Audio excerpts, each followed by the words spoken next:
자, 오늘 기능장 필기 첫 강의가 되겠습니다. 자, 일반화학부터 시작을 할 건데요. 우선 일반화학을 시작하기 전에 이 필기 시험에 대한 얘기를 간단하게 좀 언급을 하고 넘어가는 게 좋을 것 같습니다. 자, 우리가 기능장 시험의 경우에는 잘 아시다시피 필기 시험에서는 전체 60문항이 출제가 되고요. 그 중에 60%에 해당하는 36개 문항을 득점을 하시면 필기는 합격을 하게 되죠. 자, 그래서 이 전체적으로 교재를 세세하게 다 살펴볼 게 아니라 필기 시험에서 주로 이제 중요하게 다루는 또는 기존에 출제되었던 부분들을 중심으로 강의를 하려고 합니다. 자, 그래서 여러분들께서 제가 이제 교재에서 굳이 언급을 안 하는 것들은 여러분들이 이제 교재를 참고해서 보시고, 저는 주로 시험에서 많이 다루는 부분들을 중심으로 그렇게 설명을 드리려고 합니다.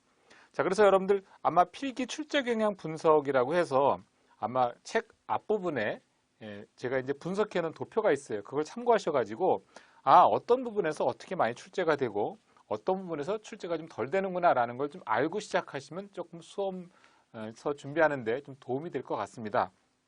특히 이제 위험물 기능장 필기시험 같은 경우에는 그 출제 경향 분석에서도 보시다시피 거의 위험물의 유별 성질 및 취급, 그 부분이 주로 이제 많이 다뤄지기 때문에 그 나머지 부분들은 좀 이렇게 편차가 있긴 하지만 그렇게 아주 비중 있게 다루는 부분들은 아니에요. 그래서 좀 나머지 챕터들은 좀 이렇게 시험에 출제되었던 문제들을 중심으로 그렇게 설명을 드리도록 하겠습니다.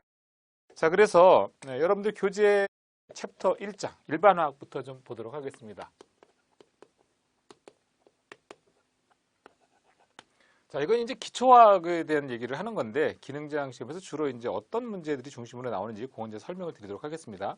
먼저 이제 물질의 특성에서는 주로 이제 우리가 어떤 걸 주로 봐야 되냐면, 물의 상태 변화하고 삼상태, 여기에 대한 게 좀 중점적으로 많이 다뤄져요. 그래서 기본적으로 여러분들이 알고 계셔야 될 내용은 물의 현열은 g당 100칼로리다. 그리고 물의 융해열은 g당 80칼로리.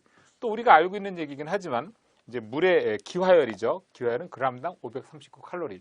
이제 기능장 시험을 볼 정도가 되면 어느 정도 기초는 가지고 계신 분들이라고 판단이 돼요.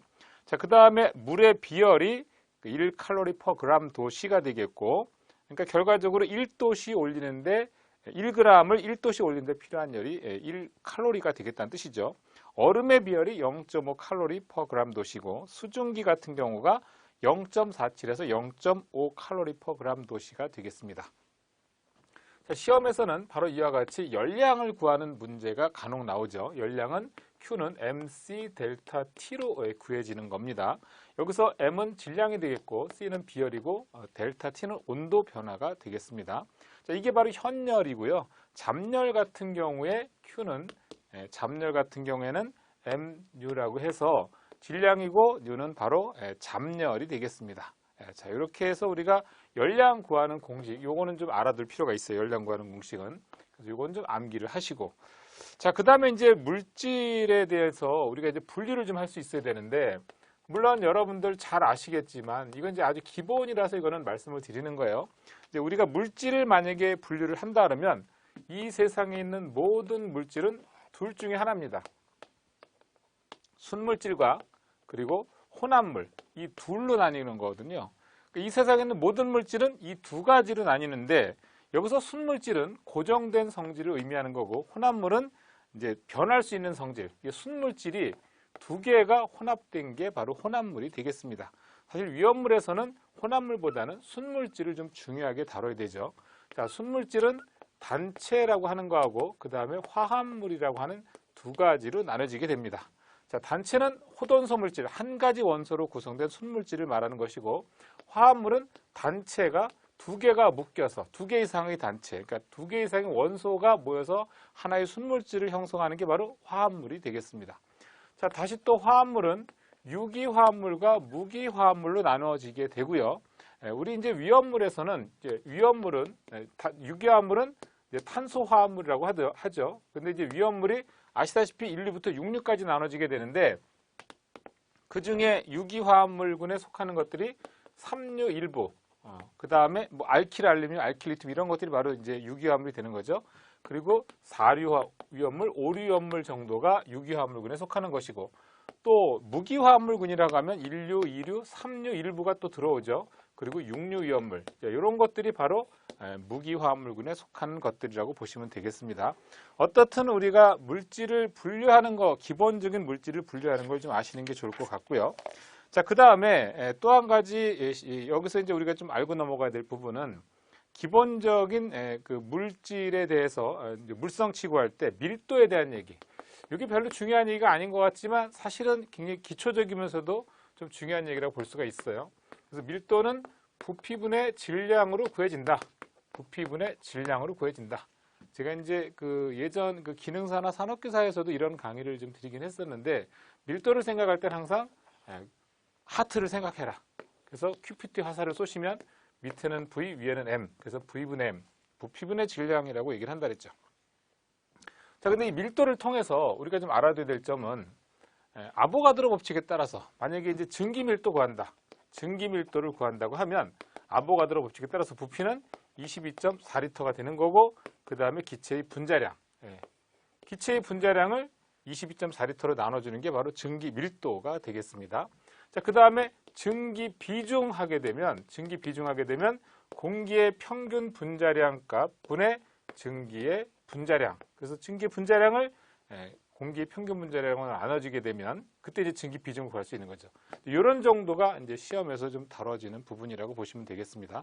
자, 그다음에 또 한 가지 온도에 대한 거. 이게 또 좀 간단해 보이기는 하지만 온도에 대한 거 이거 암기가 안 되면 또 풀 수가 없죠. 이제 예를 들어서 그 화씨 온도를 섭씨 온도로 바꿔준다라면 9분의 5에다가 그러니까 화씨에서 31을 뺀 값에다가 9분의 5를 곱해준 게 이제 섭씨 온도가 되는 거고, 또 만약에 섭씨 온도를 화씨 온도로 바꾼다. 화씨 온도로 바꾼다 할 때는 역시 이때 섭씨 온도에도 5분의 9를 곱해서 31을 더해주게 되면 이때 이제 또 섭씨 온도를 화씨 온도로 바꿔줄 수가 있는 거죠. 이런 게 간단해 보이지만 이런 게 또 시험에서 나오기도 합니다.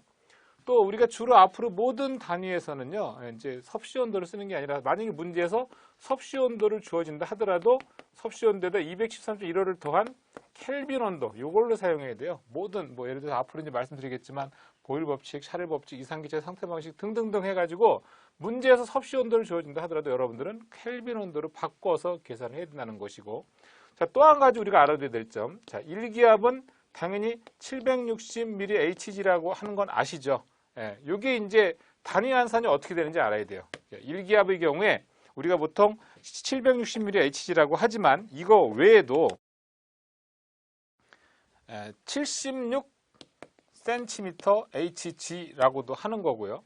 자, 그 다음에 또 역시 14.7 푸사이라고 하나요? 이런 단위로 변환이 된다는 것도 아셔야 되고, 또 역시 14.7 인치 제곱, 다시 말해서 14.7 파운드 포스 퍼 인치 제곱이라고 하는 단위로 변환이 된다라는 것도 알아두셔야 됩니다. 왜냐하면 시험에서 가끔 1기압에 해당하는 값은 하고 물어보는 경우가 있거든요. 필기시험에서. 그럼 여러분들이 이런 단위 환산에 대한 걸 알지 못하면 역시 이거는 풀 수가 없죠. 또 이거 외에도 물론 우리 책에 이제 기록이 될 텐데 101.325 킬로파스칼로도 표현이 된다. 이렇게 좀 기억을 해두시면, 이런 걸 좀 어느 정도 좀 기억하고 있으면 1기압은 이렇게 여러 가지 단위로 표현할 수가 있구나라는 걸 알 수 있습니다. 지금 말씀드린 건 굉장히 기초적인 내용이고 간단한 내용이긴 한데, 그렇다 하더라도 저기에 이제 암기가 안 돼 있으면 문제 하나 놓치고 가는 거죠. 간단한 거지만 기억을 하고 넘어가시고, 자, 그 다음에 원자에 대한 얘기예요. 자, 원자는 기본적으로 원자 핵을 중심으로 원자 핵과 그 다음에 전자로 나눠지게 돼 있죠. 그러니까 원자 핵을 중심으로 전자가 이렇게 도는 형태가 바로 원자가 구성되어 있는 거라고 보시면 되겠습니다.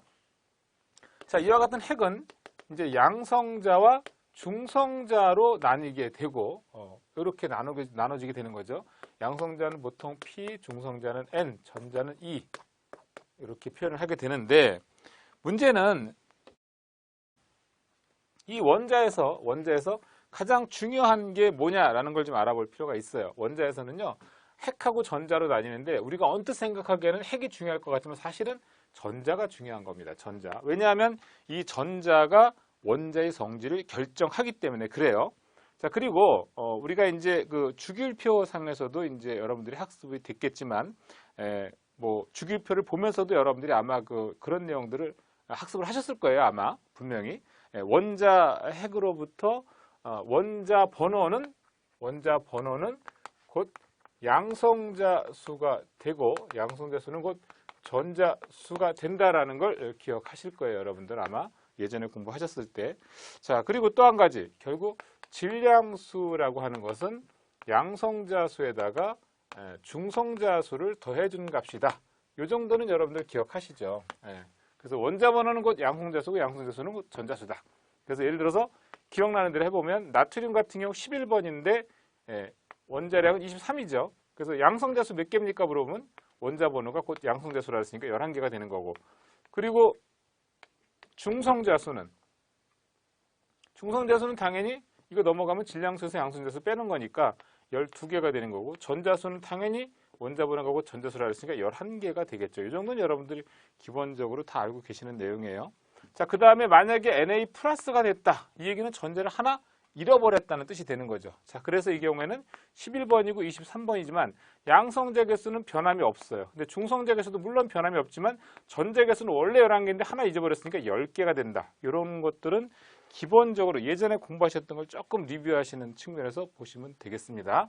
자, 그 다음에 역시 하나만 더. 자, CL 같은 경우, CL이 17번이면서 30번. 이걸로 하지 말고 그냥 불소로 할게요. 헷갈리니까. 불소가 9번이면서 19라는 질량수를 가지고 있는 거예요.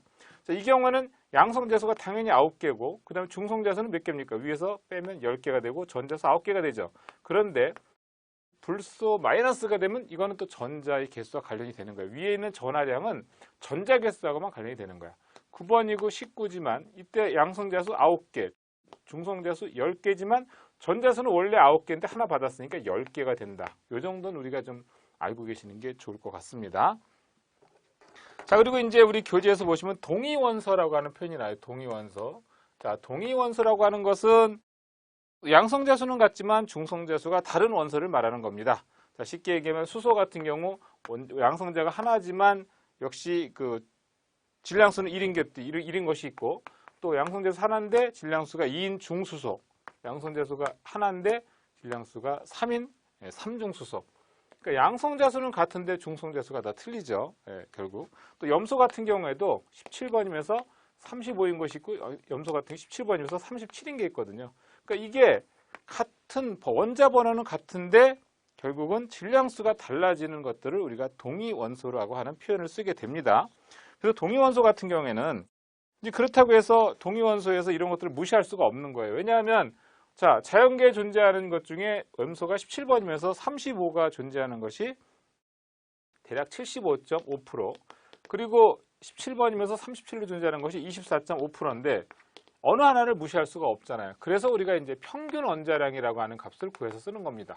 그래서 염소 같은 경우에 평균 원자량을 구한다고 하면 35짜리가 100 중에 75.5% 있는 거고, 더하기를 그 다음에 37인 것이 100 중에 24.5%, 이렇게 구해서 구해진 게 바로 35.5라는 값이 나온 거예요. 그래서 우리가 주기율표상에서 염소는 17번이면서 35.5다 이렇게 암기하잖아요.